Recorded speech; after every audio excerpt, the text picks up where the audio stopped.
ये आपका कैसा वेरिएबल्स बन जाएगा, स्टैंडर्ड नॉर्मल ना बेटा। अब सेम चीज को फिर मैं मल्टीप्लाई करा दूं तो वो क्या बन जाएगा, सारे वेरिएबल्स। सेम चीज को फिर से मल्टीप्लाई करा दूं तो क्या बन जाएगा, स्टैंडर्ड नॉर्मल वेरिएट को स्क्वायर कर देते हैं तो क्या बन जाता है वो, आई स्क्वायर ना। तो देखो मैं कर क्या रहा हूं इसमें, Y I dash Y I is equal to, तो ये क्या बन जाएगा बेटा, एक्स आई माइनस म्यू ना, सिग्मा इनवर्स और ये माइनस हाफ, तो ये टोटल टोटल क्या बन जाएगा, सिग्मा इनवर्स और ये डैश और ये एक्स आई माइनस म्यू। यही हुआ, देखो ये क्या बना पूरा, इसका डिस्ट्रीब्यूशन क्या हो जाएगा बेटा, इसका डिस्ट्रीब्यूशन क्या हो जाएगा, इसमें टोटल कितने वेरिएबल्स हैं, पी ना, तो समेशन ऑफ, थोड़ा सा इमेजिन करो इसको, अगर लिखना चाहोगे तो ये किस तरीके से बनेगा, ये चीज, ये देखो गौर से, ये जब मल्टीप्लाई कराओगे तो समेशन तुम्हारा k इज इक्वल टू 1 से p वाई आई के स्क्वायर, यही है। अब एक वाई आई, जैसे ऐसे समझो एक वाई आई तुम्हारा स्टैंडर्ड नॉर्मल है ना बेटा, तो इसका स्क्वायर क्या फॉलो करने लगेगा, का स्क्वायर 1। अब यही के तुम्हारा 1 से p जब आएगा तो ये क्या फॉलो करेगा, का स्क्वायर p फॉलो करेगा, बताओ, समझ पा रहे हो, का स्क्वायर p फॉलो करेगा ना। तो अब ये अगर का स्क्वायर p फॉलो कर रहा है तो फिर ये क्या फॉलो करेगा, का स्क्वायर p फॉलो करेगा, बोलो। हाँ बेटा बताओ। तो इसका मतलब ये हुआ कि ये जो आपका ये चीज है ये आपका का स्क्वायर p फॉलो कर रहा है ना।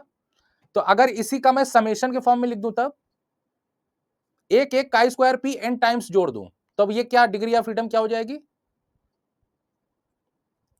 अगर ये, रुक जाओ समझोगे अभी, एक्स आई माइनस म्यू मैंने प्रूव किया dash x I minus mu मैंने प्रूव किया, ये फॉलो कर रहा है का स्क्वायर p। अब तुम्हारा जो आई है वो कहां से कहां तक है, n वैल्यूज है ना बेटा, तो मैं इसी का सम लेना चाह रहा हूं, सम आई इक्वल टू 1 से n और एक्स आई माइनस म्यू और ये dash sigma inverse x I minus mu, इसका सम, इसी के सम को क्या लिखे थे, Q2, नहीं Q, हाँ Q2 लिखे थे ना। तो ये बेटा बताओ ये आपका Q2 हो गया, तो Q2 ये क्या फॉलो करेगा, तुम ही लोग बताओ, कितनी बार का स्क्वायर p ऐड हो रहा है, देखो एक्स आई आपके सभी इंडिपेंडेंट हैं ना, तो यूजिंग कॉकरॉन्स थ्योरम तो पढ़े होगे, हर इंडिपेंडेंट का स्क्वायर जब ऐड करते जाओगे तो टोटल ऐड होकर के क्या बन जाएगा, p को कितने कितने टाइम्स ऐड करना है, भाई देखो एक तुम्हारा का स्क्वायर p बन रहा है, तो ऐसे p कितने टाइम्स ऐड होगा, n टाइम्स ना, तो इसका इसका डिस्ट्रीब्यूशन क्या बन जाएगा, का स्क्वायर np। समझ रहे हो कि नहीं बताओ पहले,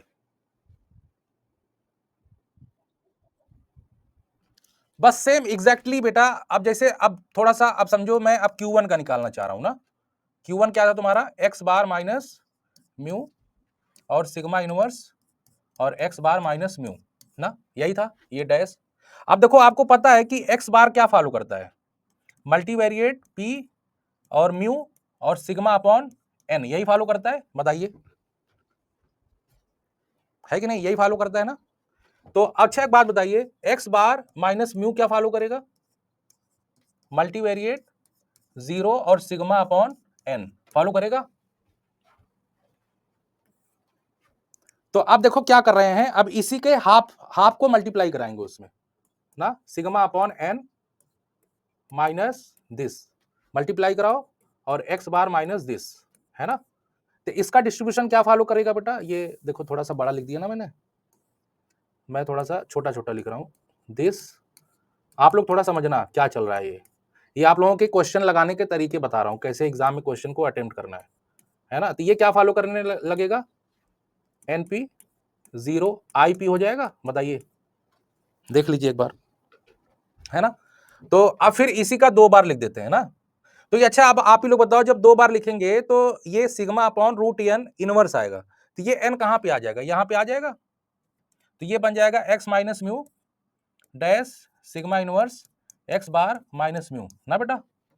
तो अब तुम ही लोग बताओ, इसमें एक ये एक बन गया तुम्हारा, इसका एक पार्ट बन गया का स्क्वायर 1 ना, तो और सभी मिला के क्या बन जाएंगे, जब आप क्वाड्रेटिक फॉर्म में चेंज करोगे तो समेशन में आ जाएगा वाई स्क्वायर, मतलब जैसे ऐसे मान लो कि ये तुम्हारा फिर से एक नया वेरिएबल बन गया, वाई वाई वाई बन गया ना। कितने कंपोनेंट है, y1 से लेके y p तक ना। तो उनका जब स्क्वायर करने का मतलब इसी को फिर से मल्टीप्लाई कर दो तो आपको ये मिल जाएगा, है ना। ये मान लो कि y है, ठीक है, और इसमें कितने कंपोनेंट है, y1 से लेके yp तक। अब इसी y को मैं मल्टीप्लाई करा रहा हूं y डैश की, जैसे देखो y डैश और y, तो ये डैश वाले से मल्टीप्लाई कराओगे तो आपको ये मिलेगा। तो इसका डिस्ट्रीब्यूशन क्या हो जाएगा, काई स्क्वायर। काई स्क्वायर क्या हो जाएगा, कितने टर्म्स काई स्क्वायर के ऐड हो रहे हैं। देखो y जैसे ऐसे समझो, ये जो है ये पूरा वेरिएबल, रुको नेक्स्ट पेज पे लिखता हूं तब समझोगे। Sigma upon n minus half x bar minus mu. जरा गौर से देखो, मैं इसी को y बोल रहा हूं, ठीक है। ये तुम्हारा फॉलो कर रहा है जीरो आइडेंटिटी मैट्रिक्स, ठीक है। तो ये वाई आई के सारे, वाई आई में कितने ऑर्डर देखो क्या है, p ना। तो वाई आई में कंपोनेंट कितने हैं, ये आपका रैंडम वेक्टर है ना, वाई पी, ठीक है बेटा। तो ईच कंपोनेंट क्या फॉलो कर रहा है, स्टैंडर्ड नॉर्मल, है कि नहीं। तो इसका क्वाड्रेटिक फॉर्म तो यही होगा ना, y डैश और दिस। क्वाड्रेटिक फॉर्म का मतलब लीनियर कॉम्बिनेशन, मतलब इस तरीके से समेशन i इक्वल टू 1 से p y i स्क्वायर, यही बनेगा। देखो y डैश y करेंगे तो यही आएगा ना। तो अच्छा तुम ही लोग बताओ, जब ये आ गया तो यही y डैश y अगर हम लिखना चाहते हैं तो ये क्या बन जाएगा, ये x bar minus this dash, और ये क्या देखो सिग्मा अपॉन n इनवर्स, यही चीज बनेगा, और x बार माइनस म्यू, है कि नहीं बेटा। तो यहां से आपका ईच वाई आई स्क्वायर आपका फॉलो करेगा काई स्क्वायर 1, तो ये आपका क्या फॉलो करेगा, काई स्क्वायर पी। तो वाई डैश वाई आपका क्या फॉलो करना चाहिए, काई स्क्वायर पी, है ना बेटा। बताइए। अब देखो ये एन जो है आपका यहां पे आ जाएगा, x bar minus mu dash sigma inverse और x bar minus this one ना। तो अच्छा अब तुम ही लोग बताओ कि यहां पे ये अभी काई स्क्वायर पी, अब इसमें अब हमारा जो Q1 था वो क्या था, x bar minus mu dash sigma inverse और एक्स बार माइनस दिस ना बेटा, और काई स्क्वायर पी इसमें क्या करेंगे, डिवाइड 1 अपॉन एन कर देंगे, ठीक है। ये फॉलो करेगा, देख लो एक बारी, इसी में 1 अपॉन एन से डिवाइड कर देंगे जब, तो आपका इसका डिस्ट्रीब्यूशन आ जाएगा। जो वेरिएबल बनेगा काई स्क्वायर, जैसे आप पीडीएफ लिखोगे तो वहां वाई जैसे मान लो उसमें आपका क्या लिखोगे, यू लिखोगे मान लो, तो यू बाई यू की जगह पे क्या लिख देना है, यू अपॉन एन, सिंपल, ठीक है। तो इसका डिस्ट्रीब्यूशन आ जाएगा, है ना।